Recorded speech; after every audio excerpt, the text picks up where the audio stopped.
জল নেই? জল শেষ হয়ে গেল নাকি? এই জানো তো, গ্রামের সব জলাশয়ের জলস্তর না নেমে গেছে, পুকুরও শুকিয়ে গেছে, কুয়োতে জল অনেক নিচে চলে গেছে। কি যে হবে কে জানে। এই বছর তো বৃষ্টি হয়েছে কম, তার উপর মানুষজন জল ব্যবহারের চেয়ে নষ্ট করে বেশি। দেখি, মহারাজকে বলতে হবে।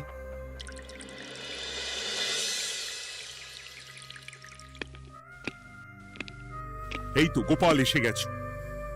শুনেছো, রাজ্যে সকল জলাশয়ে শুধু শুনিনি, চাক্ষুষ দেখেছি, আর এর কারণ ও তার সমাধানও ভেবে এসেছি মহারাজ। তুমি কি বলতে চাইছো সেটা বলো না খোলসা করে। মহারাজ, আসন্ন দিনে জলাভাব মেটানোর একটাই উপায়, তা হলো প্রজাদের উপর কর চাপানো। মহারাজ, আমার ঠাকুরদা বলতেন, যা মেলে মূল্য বিনে তার মূল্য কে আর জানে। আমরা যেহেতু জলের মতো এত মূল্যবান সম্পদ বিনামূল্যে পাচ্ছি, তাই একে গুরুত্ব দিতে শিখিনি। সবাই মিলে দেদার জলের অপচয় করছে। আমি এই অপচয়ের বিরুদ্ধে কর বসানোর পরামর্শ দিচ্ছি মহারাজ। জলের জন্য দেবে দাম, ছুটে যাবে কাল ঘাম।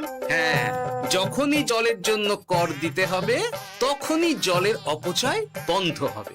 এতে লাভটা কি হবে গোপাল? মানুষ কম জলে কাজ করা শিখে যাবে, ফলে আগামী দিনে যদি জল সম্পদ কমেও যায়, এই কৃষ্ণনগরের প্রজারা আগে থেকেই তার জন্য প্রস্তুত হয়ে যাবেন। কিন্তু আমি আমার প্রজাদের কাছ থেকে জলের দাম নেব গোপাল? না মহারাজ, কর বাবদ যে অর্থ উপার্জন হবে, তার সাথে আপনার দান মিলিয়ে রাজ্যের মধ্যে একটা বিরাট কৃত্রিম জলাধার বানানো হবে। বাহ বাহ বাহ! যেখানে বৃষ্টির জল সংরক্ষণ করা যাবে মহারাজ। এতে সারা বছর ধরে আর কোনো জলের অভাব থাকবে না মহারাজ। গোপালের প্রস্তাব বড় ভালো লেগেছে। আগামী দিনে ইতিহাসে এই কর্মযজ্ঞের কথা লেখা থাকবে বলেই আমার বিশ্বাস। আর তাই আমি গোপালকে এই মুহূর্তে 50টি স্বর্ণমোহর উপহার দেব বলে ঘোষণা করছি। সাধু সাধু সাধু।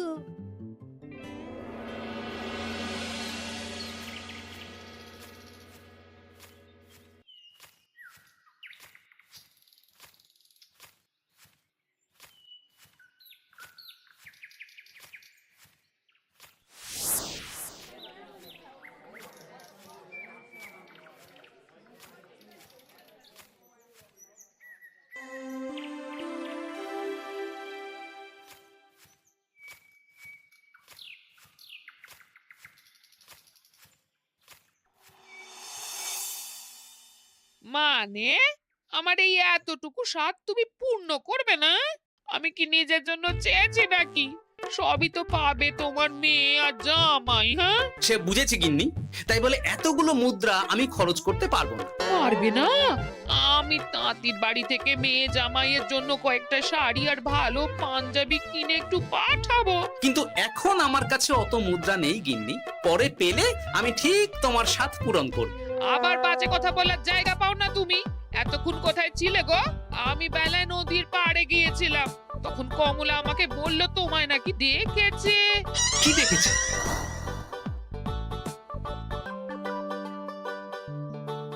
কোথায় গেল? এত বড় মুদ্রার থলে কি হাওয়াতে উবে গেল নাকি? এই রে, এ তো মহা ঝামেলা। কখন কি যে গিন্নিকে খবর দিচ্ছে সেটা টেরও পাইনি। বলি মুখে কুলু পাটলে যে বড়, বলি রাজা মশাইয়ের কাছ থেকে যে এত রোজগার করো, সেই মুদ্রা যায় কোথায়? আহ, কানের মাথা খেও না তো। আমি কি তোমার কোনো কিছুর অভাব রেখেছি? বলো একবার। খাওয়া পড়া কোনো কিছুর তো কোনো খামতি নেই তোমার। মানছি রাখোনি, কিন্তু তাই বলে আমিও তোমার স্ত্রী, তোমার গিন্নি গো গিন্নি, তাই না?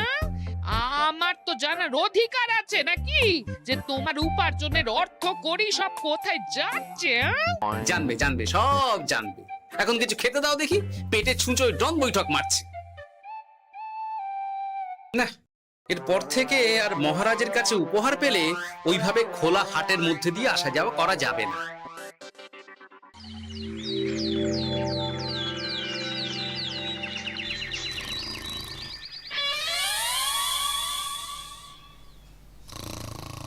তোমার আর কোনো চিন্তা নেই গোপাল। আমি তোমার মাসোহারা তো বাড়িয়ে দিলাম, সঙ্গে প্রত্যেক দিন তুমি 10 মোহর করে পারিতোষিক পাবে। এই নাও।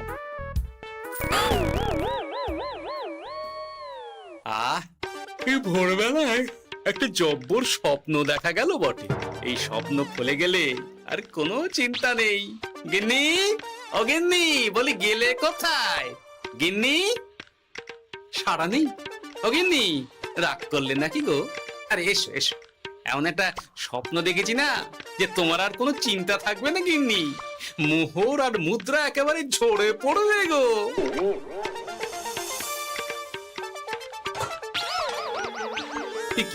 এইসব ফলাহার সাজিয়ে রেখে গেল কোথায় গিন্নি? নিজের বাপের বাড়িতে তো যাবে না, কেউ নেই সেখানে। মেয়ের বাড়ি গেল নাকি? না, মেয়ের বাড়িতে তো গিন্নি যায় না। তাহলে না না, খালি পেটে এত ভাবতে পারছি না। আগে মুখ হাত ধুয়ে এসে কিছু খেয়ে নি, তারপর দেখি গিন্নি কোথায় গেল। না, গিন্নিকে তো কোথাও দেখলাম না। গেল কোথায়? যাকে আগে রাজবাড়িতে তো যাই, ফেরার সময় না হয় আবার খোঁজ নেব, ততক্ষণে ফিরেও আসতে পারে।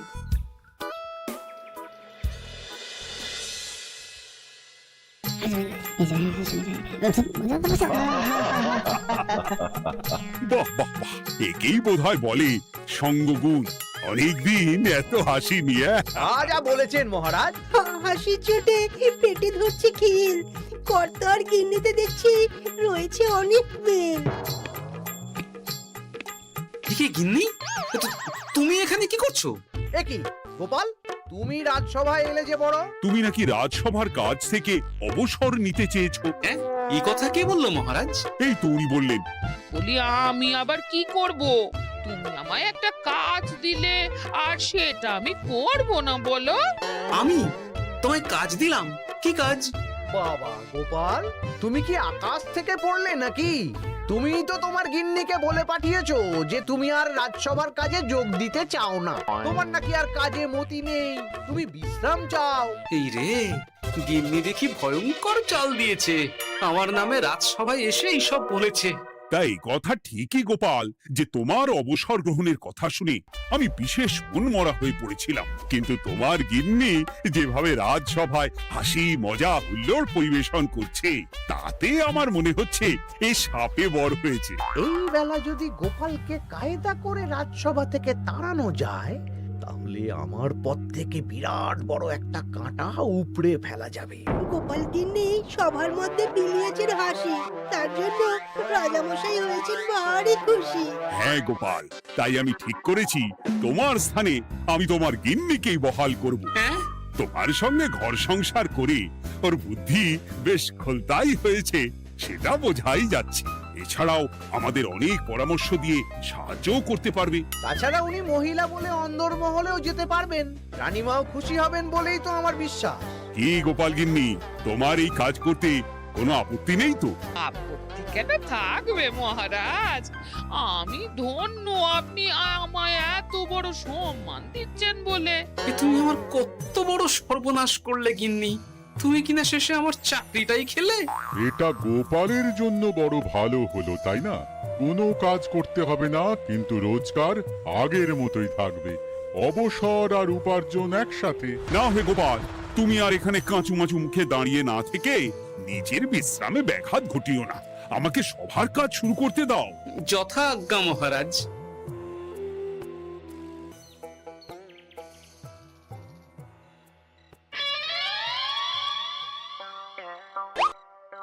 মানে মহারাজ সমস্যার সমাধান করতে দিয়েছেন তোমাকে, আর তার উত্তর দেব আমি?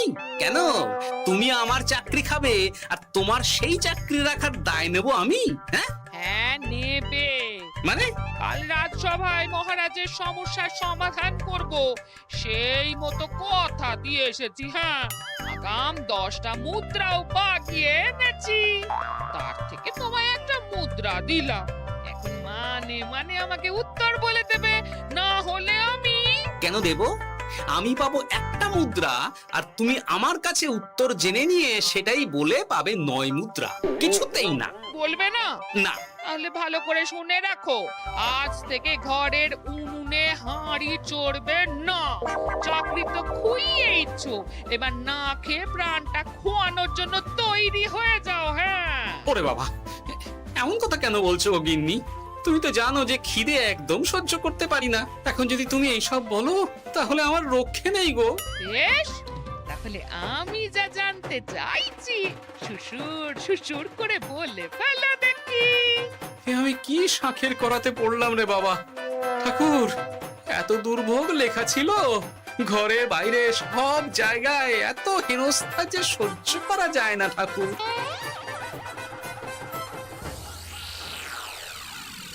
একেই তো বলে গো গিন্নি, মেঘ না চাইতেই জল।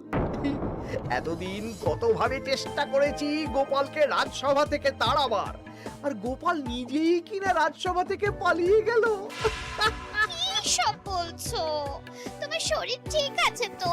শরীর মন সব ঠিক আছে, তবে গোপালের বদলে কাকে বহাল করা হয়েছে শুনলে তোমার মাথা ঘুরে যাবে। কাকে? গোপাল গিন্নিকে। আমার কিন্তু বিষয়টা খুব একটা সরল ঠেকছে না গো। গোপাল ভাঁড়ের বুদ্ধি তো আর যে সে বুদ্ধি নয়। উনি যাই করেন খুব ভেবে চিন্তে করেন, এর পেছনে আবার কোনো মতলব নেই তো। এটা তুমি মন্দ বলনি গিন্নি, গোপালকে নিয়ে সত্যি কোনো বিশ্বাস নেই। ও কখন কি ঘোট পাকাচ্ছে বলা যায় না। আমাকেও সাবধানে থাকতে হবে, দেখতে হবে যে গোপাল আসলে কি চাল চালতে চাইছে।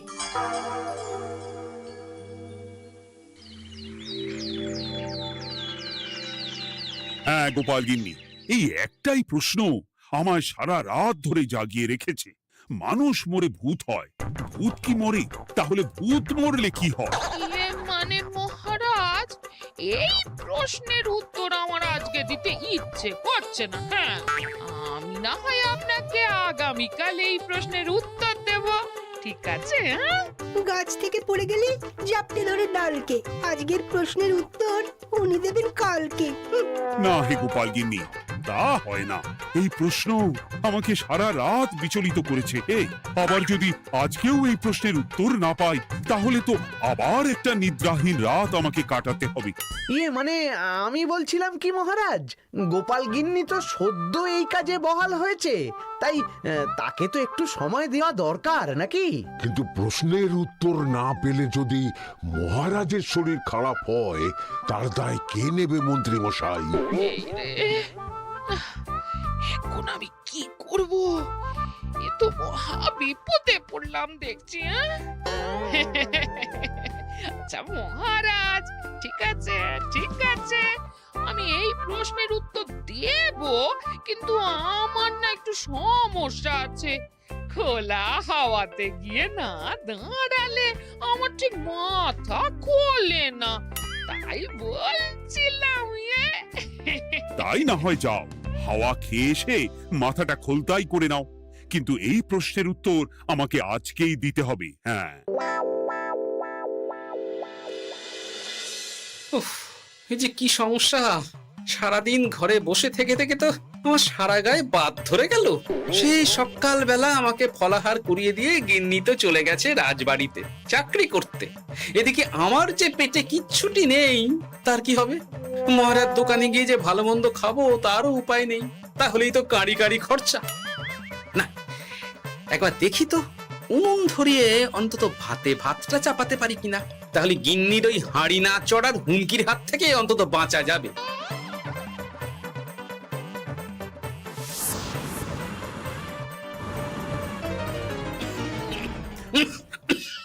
ও বাবা গো, ও বাবা, এত কেসে কেসে সোজা শেষ যাত্রা হয়ে যাবে আমার। না, এর চেয়ে না খেয়ে মরাও ঢের ভালো। দেখি তুমি বাড়িতে কেন? এত হাঁপাচ্ছ কেন? সাড়ে তাড়া করেছে নাকি? আরে না গো, মানুষ মরে ভূত হয়, ভূত কি মরে?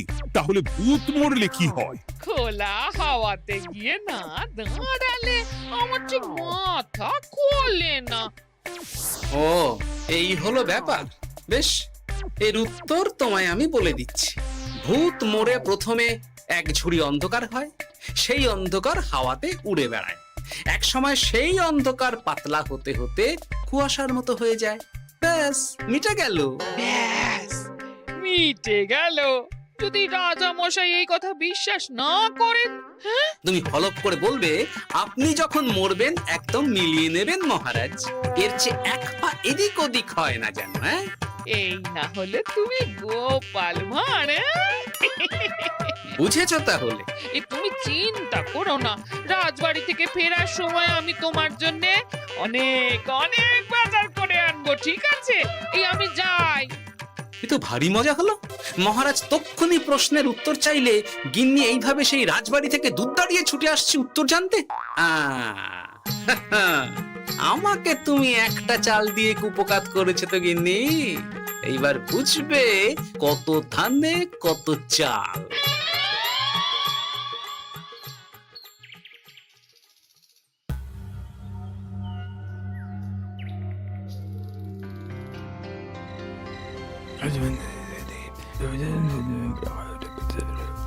বুঝেছিস তো তোর কাজটা? খুব বুঝেছি গোপাল দাদা। নেই, এবার লেগে পড় দেখি।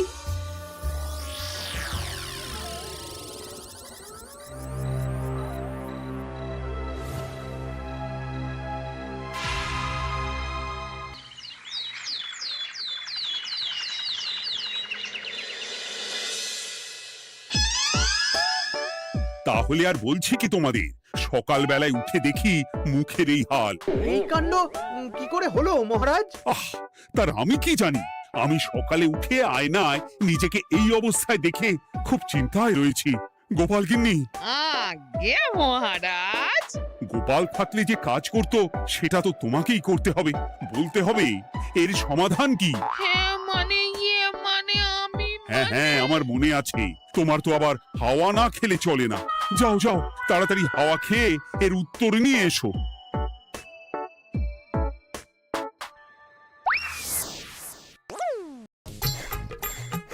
এই জন্য তুমি এত দূর ছুটে এলে গিন্নি? মহারাজকে বলবে যে তিনি যেন আজ রাতে চাদরটা মুখে ভালো করে মুড়িয়ে ঘুমোন, তাহলেই মিটে যাবে। এই রং চলে যাবে আর নতুন করে কিছু হবেও না। ও মা, বলি এত সোজা সমাধান? হ্যাঁ? তা নয় তো কি?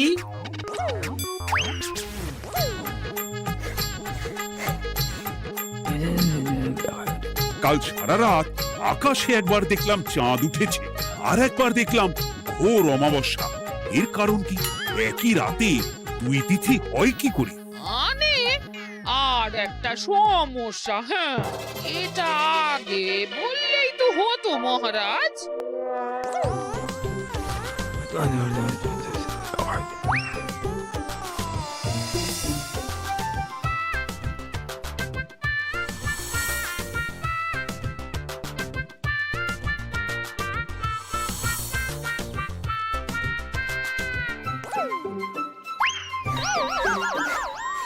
এ কি, তুমি হাওয়া খেতে গিয়ে এইভাবে খাবি খাচ্ছ কেন গোপাল গিন্নি? এর কারণ আমি জানি মহারাজ। সে কি কাণ্ড! তুমি কি করে জানলে? গোপাল গিন্নি মোটেও হাওয়া খেতে যায়নি মহারাজ, সে গেছিল নিজের বাড়িতে গোপালের কাছে আপনার বলা প্রশ্নের উত্তর জেনে আসতে। মানে গোপাল গিন্নি তার মানে আমাকে ঠকিয়েছে? তা জানি না মহারাজ, তবে আমার মনে হয় এর পেছনে গোপালের কোনো গভীর ষড়যন্ত্র আছে, না হলে সে এমনটা করবে কেন? আর এক রাতেই আপনার সাথে এতগুলো অদ্ভুত ঘটনা পর পর ঘটবে কেন? বটে, এক্ষুনি গোপালকে ডেকে আনো।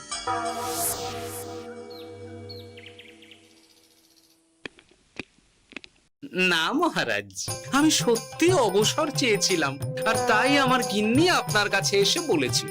ওর কোনো দোষ নেই মহারাজ। না মহারাজ, আমি মিথ্যে কথা বলেছি। হ্যাঁ, উনি আপনার কাছ থেকে পাওয়া সোনার মোহর নিয়ে বাড়ি যান না, তাই আমি ওকে শায়েস্তা করতে এই ফন্দি করেছিলাম। আসলে মহারাজ, আমি আপনার কাছ থেকে পাওয়া সোনার মোহর জল প্রকল্পের কাজে লাগাবো বলে কিছু জনকে নিয়ে একটা দল গঠন করতে গিয়েছিলাম, আর তাদের কাছেই ওগুলো রেখে এসেছি। এটা যদি আমার দোষ হয় তাহলে আমি ক্ষমা প্রার্থী মহারাজ। সাধু গোপাল, সাধু তোমার উত্তর। এই কাণ্ড! আর এদিকে রাজবাড়ি থেকে বাড়ি, আর বাড়ি থেকে রাজবাড়ি করতে করতে আমার প্রাণ ওষ্ঠাগত হয়ে গেছে মহারাজ। ওহ, আমার ঘাট হয়েছে, আপনি আমায় ক্ষমা করে দিন মহারাজ। এইবার মজার টের পেয়েছ তো গিন্নি? আপনি আপনার আদরের গোপাল ভাঁড়কেই তার চাকরি ফিরিয়ে দিন মহারাজ। আমি যাই আমার হেসেল সামলাতে। কেলে পচা খুব ভালো করেছে বলতে হবে।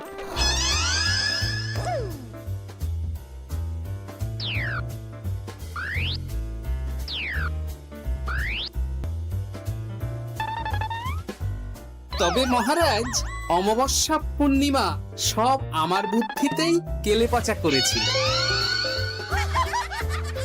আপনার ওই মুখের রং, ওটি একটি বিশেষ রং যার আয়ু একদিন, তাই ওটা এমনিই মিলিয়ে গেছে। হ্যাঁ, সেই বরং ভালো। তুমি তোমার গিন্নিকে নিস্তার দাও গোপাল। তাছাড়া আমিও আমার গোপালকে ছেড়ে আর থাকতে পারছি না। যথা আজ্ঞা মহারাজ। আমারও যে আর এই অবসর ভালো লাগছে না মহারাজ। গোপাল ছাড়া রাজসভা যে লাগে ফাঁকা ফাঁকা, তাই তো আবার চাকরিতে তাকে বহাল রাখা।